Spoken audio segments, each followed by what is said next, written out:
Gloire à Dieu, gloire à Dieu, gloire à Dieu. Bénissons le Seigneur. Soyez la bienvenue ce matin.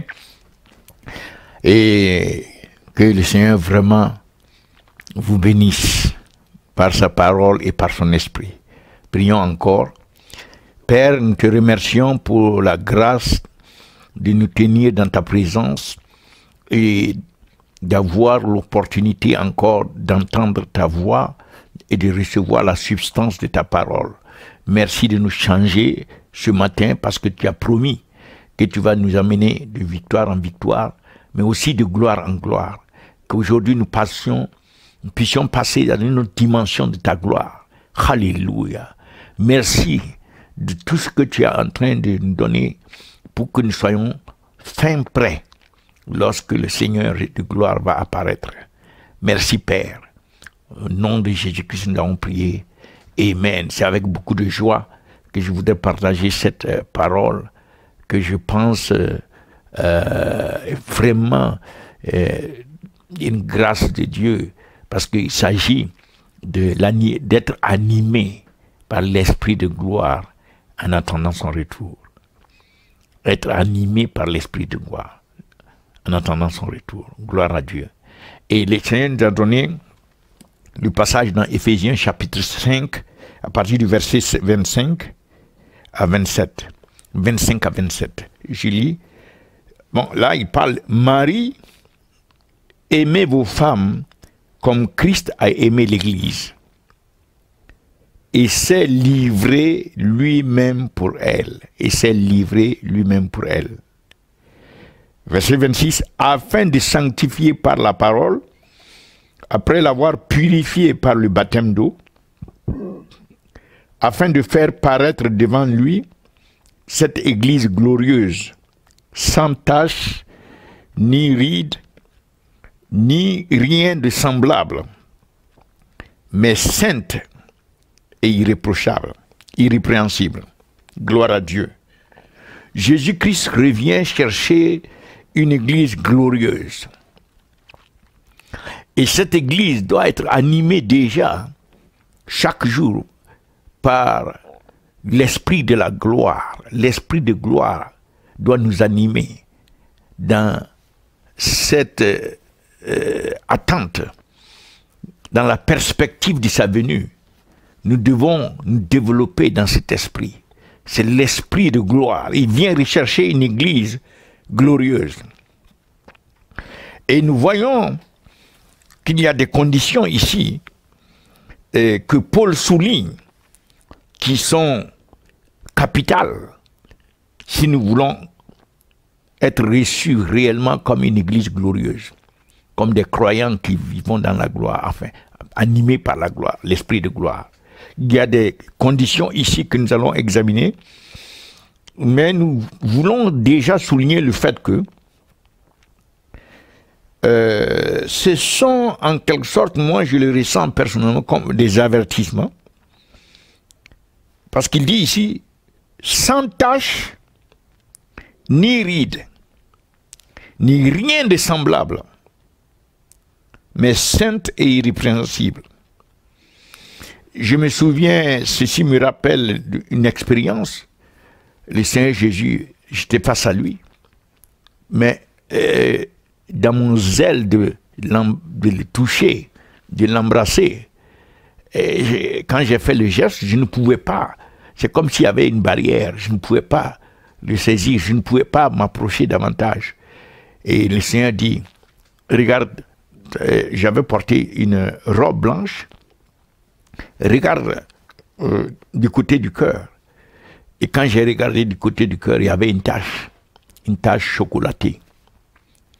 Et il m'a dit, prends le livre de Pierre, et quand tu auras assimilé et que cela sera passé dans ta vie pratique, alors tu pourras aider l'Église. Alors tu pourras aider l'Église. Donc ici, ce qui était sûr, c'était une tâche. Et ici, la Bible dit sans tâche. Une Église glorieuse sans tâche. C'est-à-dire les vêtements ne doivent pas être souillés, ni rides, ni rien de semblable. Alléluia. Mais sainte et irrépréhensible, que le Seigneur nous aide. Donc moi je le ressens ici encore comme un avertissement. Un avertissement. Parce que une chose est certaine, selon la parole, le Seigneur ne va pas venir recevoir une église qui est remplie de désirs charnels, de convoitise de la chair. Il ne va pas venir chercher une église qui a l'amour de l'argent, l'amour des plaisirs de ce monde, qui s'adonne aux choses et qui est attaché par les choses de ce monde, qui n'arrive pas à se détacher. Alléluia. Donc, je sens qu'il y a, à travers ces points, il y a un retour sur la sanctification absolument nécessaire. Pas un retour, une sorte d'approfondissement de la sanctification. Aussi bien dans l'apparence que dans l'intérieur moral et plus en profondeur même.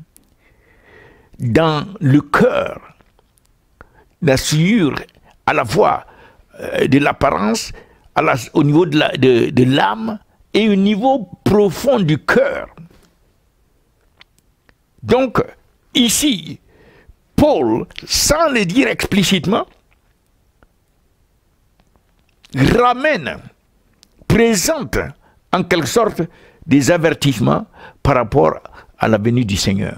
Le Seigneur ne va pas prendre une église qui n'est pas glorieuse.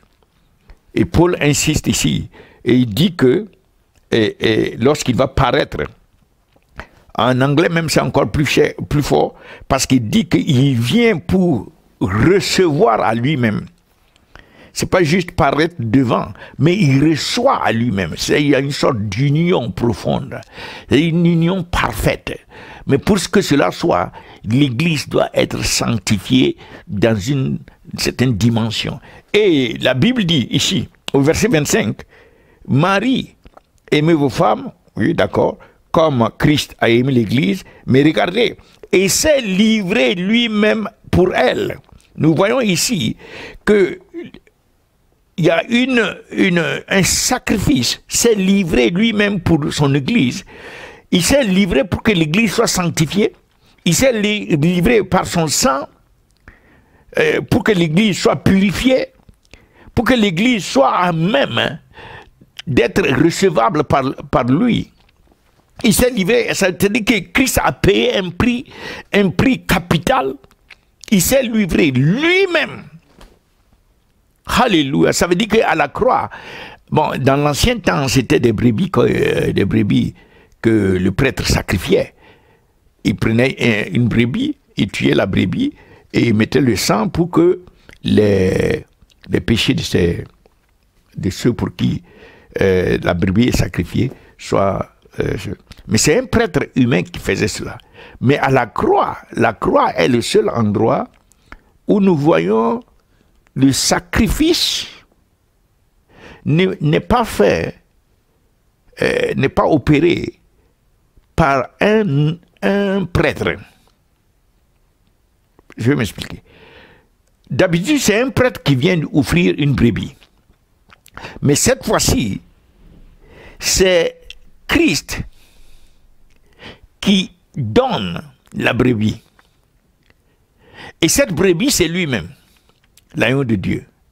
C'est la première fois que nous voyons, donc, le sacrifice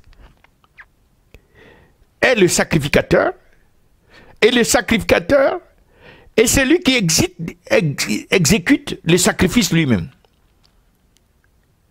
C'est-à-dire que le sacrifice et le sacrificateur sont confondus, parce qu'il n'y avait pas d'homme capable d'offrir ce sacrifice-là, non seulement en tant que sacrifice, mais aussi en tant que sacrificateur. Il n'y avait pas d'être humain capable d'offrir cela. Et il fallait que Christ lui-même, il offre à la fois le sacrifice, et qu'il soit le sacrificateur, et que ce sang soit versé pour toi et moi. Voyons un peu la valeur, l'immensité, la profondeur et la hauteur du sacrifice, l'ultime sacrifice. Le lieu où la croix qui a été établie par les Romains, la croix, du fait que c'est le sacrificateur qui lui-même donne le sacrifice et qui exécute le sacrifice, cette croix a cessé d'être simplement une croix physique et c'est devenu un autel où le prêtre, Christ, le grand prêtre sacrificateur, se tient pour donner l'ultime sacrifice, mais cela n'est pas perceptible par les Romains. Mais c'est la sagesse de Dieu. C'est le mystère caché derrière l'apparence physique que nous voyons. Il y a le grand prêtre sacrificateur, Christ, selon l'ordre de Melchizedek, qui était en train d'offrir l'ultime sacrifice. Et la Bible dit que cet homme, dans Hébreux 10, 12, que cet homme, celui-là, pas un autre, après avoir offert un seul sacrifice pour les péchés, oh gloire à Dieu, c'est assis à la droite de Dieu le Père. Alléluia. Attendant que ses ennemis soient faits de ses marchepieds. Donc, regardez un peu, c'est un tel sacrifice parfait, par un sacrificateur parfait, plus que tous les autres sacrificateurs. Pas selon l'ordre de Lévi, mais selon l'ordre de Melchizedek. Afin de la sanctifier. Donc notre sanctification initiale, la sanctification initiale, a été faite par le sang de l'agneau. Par Christ lui-même, par le sang de l'agneau. Et maintenant, après cette sanctification, maintenant il continue de sanctifier son épouse. Il dit ici, en anglais, il dit, en français, il dit par la parole. Bon, ce qui est un peu malheureux, c'est qu'après ils introduisent le baptême d'eau, après l'avoir purifié par le baptême d'eau. L'expression c'est réel, c'est la sanctifier par l'eau de la parole, par le lavage, by the washing of the water by the word. Donc, par le lavage de l'eau de la parole. L'eau ici typifie symboliquement la parole. C'est la parole qui lave. Et le lavage, c'est un lavage, parce que Paul ici, l'idée ici, ce n'est pas le baptême. L'idée ici, c'est que Paul réfère à la pratique des Juifs qui croient que ils peuvent se laver et se sanctifier, se purifier. Ils sont tellement attentionnés et prudents. Ils veillent tellement à la sanctification de la chair que donc ils utilisent l'eau pour s'assurer qu'il n'y a aucune saleté, ni sur leurs vêtements, ni ni sur leur chair. Donc, d'une manière physique, c'est l'eau qui est utilisée par les Juifs et ils mettent tellement d'attention pour la purification de la chair que Paul a utilisé cette pratique pour parler de quelque chose de spirituel en disant que Christ, de la même manière, mais pas avec la même substance, Christ lave son épouse, comme les Juifs se lavent eux-mêmes, ils lavent leurs vêtements, tout. Il lave son épouse par l'eau, comme eux aussi ils utilisent l'eau, mais cette fois-ci, c'est l'eau de la parole. L'eau de la parole. Alors que les Juifs utilisent l'eau naturelle pour s'assurer qu'il n'y a pas de saleté physique sur la chair et les vêtements et tout ça. Donc c'est une comparaison pour que les Juifs comprennent ce que Christ a fait spirituellement en lavant Christ est en train de laver son Église. Après l'avoir sanctifié par son sang, il est en train de laver son Église par l'eau de sa parole. Ce n'est pas par le baptême d'eau. Le baptême d'eau, c'est pour exprimer quelque chose qui a eu lieu sur le plan spirituel. On est mort avec Christ, enseveli avec Christ et ressuscité avec Christ. Donc il y a un témoignage publiquement pour dire que bon, j'ai reçu Christ et je suis né de nouveau, ma vie est transformée. Et en allant par les eaux du baptême, on atteste publiquement de cette transformation spirituelle qu'on a expérimentée. Et en faisant cela, on obéit ainsi. Mais ce n'est pas ce baptême d'eau qui va amener le salut. Ça n'amène pas le salut.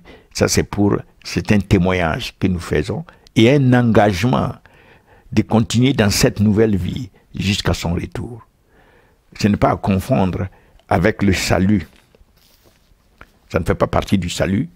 C'est une œuvre d'obéissance pratique pour attester. Maintenant, concernant le temps de la préparation de l'Église, nous voyons comment Christ procède.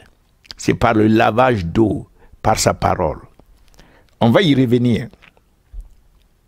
On va y revenir. Parce que dans Jean chapitre 17, nous voyons qu'il avait déjà annoncé dans sa prière sacerdotale, il avait déjà annoncé que il prie pour que les disciples soient sanctifiés par la parole. Jean chapitre 17, au verset 17. Et il dit ceci, il dit, sanctifie-les par ta vérité, ta parole est la vérité. Donc c'est la vérité de la parole qui sanctifie, c'est la vérité de la parole qui lave. Alors nous retournons ici. Donc Christ est en train d'utiliser sa parole, la dimension de la vérité vivante, la vérité de sa parole. Il dit, je suis le chemin, la vérité et la vie. Donc il est en train d'utiliser la vérité de sa parole pour sanctifier et préparer son Église. Donc cette dimension, nous ne devons pas négliger, tout comme nous ne devons pas négliger la sanctification et le prix qui a été payé par Christ à travers son sacrifice pour que nous soyons fondamentalement sanctifiés et maintenant dans le processus progressif de la sanctification continue. Et là encore, Christ est en train de nous indiquer que c'est par le lavage par la parole, le lavage par la parole. Et nous avons mentionné que Christ a parlé de la vérité. Donc nous voulons voir ce lavage, le lavage par la parole. En quoi est-ce que ce lavage consiste? Nous voulons souligner trois aspects. Le premier aspect qui nous permet d'être lavés par la parole, ou du moins le lavage par la parole, le premier aspect que nous voulons souligner, c'est cet aspect, c'est la parole qui a la puissance, c'est la parole qui a la capacité, c'est la parole qui s'imbibe en nous, c'est la parole que nous entendons, écoutons, c'est la parole que nous méditons, c'est cette parole qui est capable d'enlever la souillure de la tâche. Vous vous souvenez que je vous ai dit que le Seigneur m'a dit de prendre le livre de Pierre. Donc j'allais acheter une nouvelle Bible et pendant au moins 6 mois j'étais sur le livre de 1 Pierre et 2 Pierre pour que cela s'imprègne en moi, tous les versets, tous les extras. Donc c'est la parole qui est capable d'enlever la tâche de nos vêtements. C'est la parole qui est capable de traiter avec les rides dans notre âme. C'est la parole qui est capable de traiter d'enlever tout ni rien de semblable. Tout ce qui est semblable aux tâches, tout ce qui est semblable aux riches, aux rides, la parole a la capacité de traiter de tout cela. Et la parole a la capacité de nous rendre saints et irrépréhensibles. Saints et irrépréhensibles. Donc, nous voyons le lavage par l'eau de la parole. Nous voyons d'abord la capacité de la parole, qui est capable de traiter avec tout ce qui nous menace, tout ce dans quoi nous pouvons tomber et qui peuvent nous amener à ne pas nous développer dans l'esprit de gloire, être animé par cet esprit. Deuxième, je dis 3, deuxième aspect du lavage par l'eau de la parole, le deuxième aspect, c'est que Christ a parlé de ta parole est la vérité. Donc la vérité, notre cœur doit rechercher la vérité de la parole. Notre cœur doit se focaliser sur la vérité de la parole. La vérité concernant Christ, concernant Dieu le Père. La vérité de la parole concernant le Saint-Esprit. La vérité de la parole concernant notre destinée, qui nous sommes en Christ. La vérité de la parole concernant les caractéristiques de nos relations avec à la fois Dieu et avec les uns les autres, parce qu'il a dit aimer Dieu et aimer les autres, etc. Donc la vérité de la parole, la vérité de le lavage par l'eau de la parole, c'est focaliser nos cœurs et rechercher tellement la vérité de la parole que cela doit nous amener en réalité à aboutir à Christ. Cela doit nous amener nos cœurs à commencer à voir Christ dans sa parole. Christ est la parole. Donc la vérité, il dit, je suis le chemin, la vérité, la vie. Donc la vérité de la parole qui doit nous sanctifier. Nos cœurs doivent tellement poursuivre cette vérité que nos cœurs doivent recevoir la révélation de Christ. Grandir dans la révélation qui est Jésus-Christ. Si nous disons que nous méditons la parole et que nous ne voyons pas Christ, c'est qu'on n'a pas bien médité. Et la méditation était des travers. Il faut absolument que la vérité qu'est Christ puisse triompher dans nos cœurs, puisse devenir la chose centrale sur laquelle nos cœurs sont focalisés. Quand nous prenons la parole de Dieu, nous cherchons plus la vérité que les bénéfices physiques, les miracles, etc., etc. Il faut que nous recherchions la vérité. C'est-à-dire connaître la vérité. La vérité doit être la chose la plus chère. Sans vérité, il n'y a pas d'union. Ça doit être un principe fondamental. On ne peut pas s'unir comme les gens de la tour de Babel. Parce que comme il n'y avait pas la vérité, mais il y avait l'unité, l'esprit d'unité, ils étaient unis. Dieu a séparé ces gens-là. Il y a des gens aujourd'hui qui vont venir rechercher avec nous l'unité, comme par exemple les musulmans ou bien d'autres religions, etc.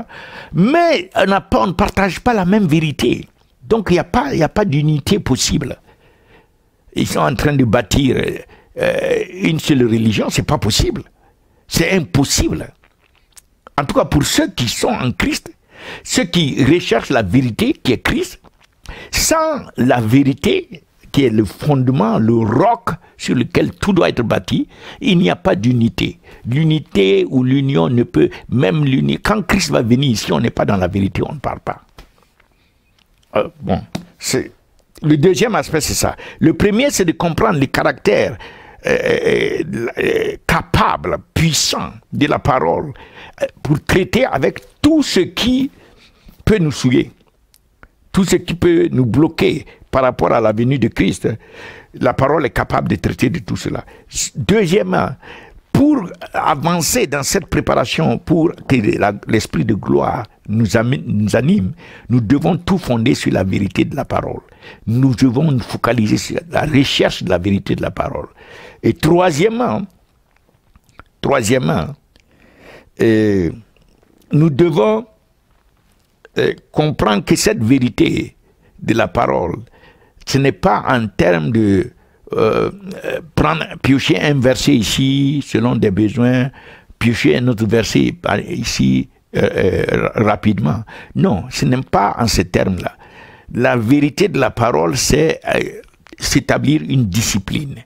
Une discipline qui va faire en sorte que la parole, nous permettons à la parole de nous saturer. Nous permettons à la parole de nous remplir.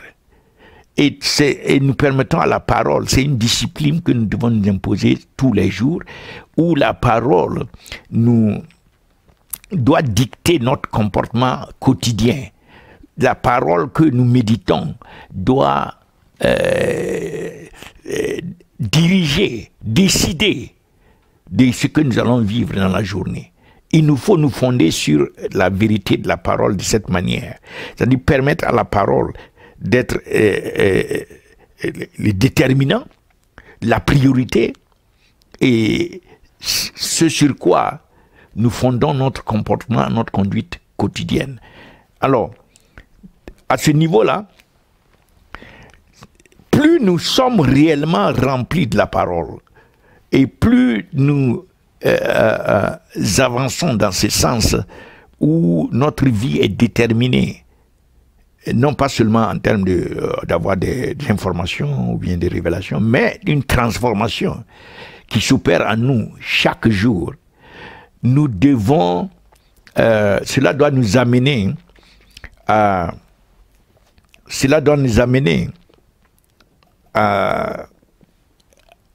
avoir un désir de plus en plus grand, un désir de vivre déjà comme si nous étions là-haut. C'est-à-dire que nous ne nous sentons pas, de plus en plus nous nous sentons mal à l'aise dans ce monde. De plus en plus, plus nous sommes transformés, plus ce monde n'est pas approprié pour notre existence, en quelque sorte notre existence. Nous ne sommes pas à l'aise. C'est comme si ce monde réellement, nous vivons que c'est comme si ce monde n'est pas chez nous. Ce monde n'est pas notre maison.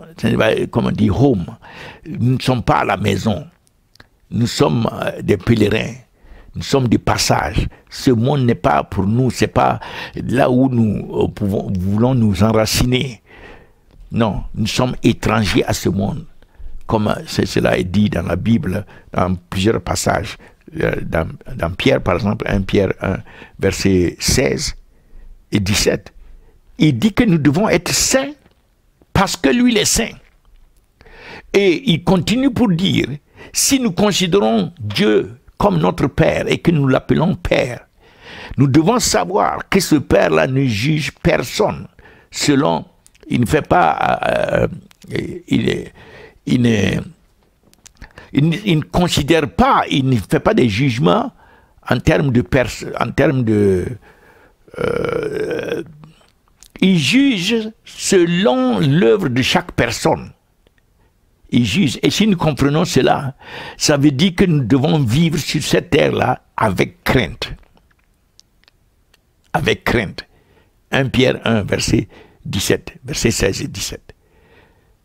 Donc le commandement d'être saint doit nous amener de vivre avec crainte parce que Dieu le Père, notre Père de grâce, va juger tout le monde en fonction de ses œuvres.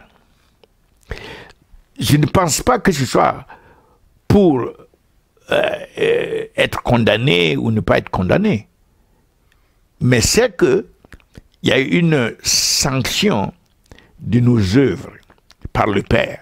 Et la Bible commande en ce moment de vivre sur cette terre-là avec crainte. Et l'apôtre Pierre a dit plus dans son épître, qu'il faut rejeter les convoitises de la chair qui font la guerre à nos âmes. Donc voilà les 3 aspects pour le lavage par l'eau. Et nous avons dit, le premier aspect, c'est que la parole est capable de traiter avec tous les aspects de notre sanctification nécessaires pour que nous puissions grandir et être animés par l'esprit de gloire. Deuxième aspect, la parole contient la vérité dont nous avons besoin, cette vérité qui nous amène, sur laquelle nos cœurs doivent être focalisés et qui va nous amener à connaître de plus en plus Christ, à voir de plus en plus Christ dans sa parole. J'ai envoyé un texte ce matin à quelqu'un pour lui dire, en Afrique, pour lui dire que voilà le message que j'ai reçu pour toi, le Seigneur veut que tu le connaisses dans sa parole. C'est cela. C'est-à-dire focaliser nos cœurs sur la vérité de la parole jusqu'à ce que nous grandissons dans la connaissance de Christ, dans sa parole. C'est cela la direction de la bonne méditation. Le troisième facteur, comme nous venons de dire, c'est d'arriver à se saturer de la parole de telle manière que nos pensées sont transformées, mais aussi nos désirs et nos vies sont affectées de telle manière que la terre devient un lieu où c'est de moins en moins chez nous. Et c'est le ciel qui est de plus en plus chez nous. Donc il y a un processus qui se déclenche. Et c'est dans cette dimension de lavage par la parole, la vérité, que nous grandissons dans l'esprit de gloire. Nous serons de plus en plus animés par l'esprit de gloire. Père, je prie pour chacun d'entre nous, tous ceux qui ont écouté ta parole, afin que ta parole produise des fruits, afin que nous rentrons dans la dimension où réellement nous sommes lavés quotidiennement par la vérité de ta parole, lavage par l'impact, la puissance de ta parole. Alléluia. Que nous puissions être aussi transformés pour voir Christ à travers la vérité de ta parole, dans ta parole, grandir dans la connaissance de Christ dans la parole, et aussi grandir dans pas seulement en termes de citoyens d'en haut, mais aussi même dans notre vie ressentie ici, pratique, nous avons le sentiment qui est grandissant que ce n'est pas notre monde ici. Nous n'appartenons pas à ce monde, non pas seulement du point de vue du principe, mais aussi du point de vue de la vie même qu'il y a. Cela ne nous attire pas, nous sentons étrangers dans ce monde et nous aspirons à la vie au ciel. Alors que chacun d'entre nous puisse grandir vraiment animé par l'esprit de gloire, parce que Christ vient recevoir une église glorieuse, que nous soyons prêts dans ce sens et que lorsqu'il va venir, vraiment qu'il reçoive ce à quoi il s'attend, ce pourquoi il a versé son sang et ce qu'il est en train de préparer par sa parole, qu'il reçoive réellement à travers nous-mêmes ce qu'il a désiré et ce qu'il a recherché, ce pourquoi il a payé le prix. Qu'il en soit ainsi pour chacun d'entre nous. Au nom de Jésus-Christ, nous avons prié. Amen. Je prie maintenant pour tous ceux qui ne connaissent pas le Seigneur Jésus-Christ. Vous dites, Seigneur Jésus, je reconnais que je suis pécheur et maintenant je me repens de mes péchés et je te demande de me pardonner et de me laver par ton sang. Je crois dans mon cœur que Dieu t'a ressuscité de la mort et tu es monté en gloire. Tu vas revenir bientôt. Tu vas revenir pour me chercher afin que là où tu es, j'y sois aussi. Donc aujourd'hui, je t'ouvre mon cœur. Je te demande de venir dans mon cœur. Sois mon Seigneur et mon Sauveur. Seigneur Jésus, je te soumets ma vie. Je ne veux plus vivre par moi-même, mais que toi tu vives en moi. Alléluia, que je puisse te connaître et grandir dans cette connaissance, que je sois animé de l'esprit de gloire jusqu'à ton retour. Merci Seigneur Jésus. Au nom de Jésus, nous avons prié. Amen. Tu es béni et si le Seigneur revient aujourd'hui, nous partons tous ensemble. Gloire à Dieu et un enfant de Dieu. Que le Seigneur vous bénisse. Je prie pour les malades. Seigneur, que tu fasses grâce, que ta parole que tu as envoyée pour guérir, Jésus, Seigneur, que tous les malades reçoivent cette parole vivante qui est Christ et qui reçoivent à travers les meurtrissures de cette parole vivante, qui reçoivent leur guérison maintenant. Au nom de Jésus-Christ, je maudis tout virus, je maudis toute attaque de l'ennemi, tout hôtel qui vous réclame, je détruis tout cela au nom de Jésus-Christ. Je vous couvre du sang de Jésus-Christ, vous et vos familles, et je proclame que vous vivrez, vous ne mourrez pas pour déclarer la gloire de Dieu. Que le Seigneur vous bénisse et vous prospère, que le Seigneur vous garde, que le Seigneur se manifeste à vous, et que nous puissions nous retrouver très bientôt encore pour continuer de partager sa parole. Au nom de Jésus-Christ, nous avons prié.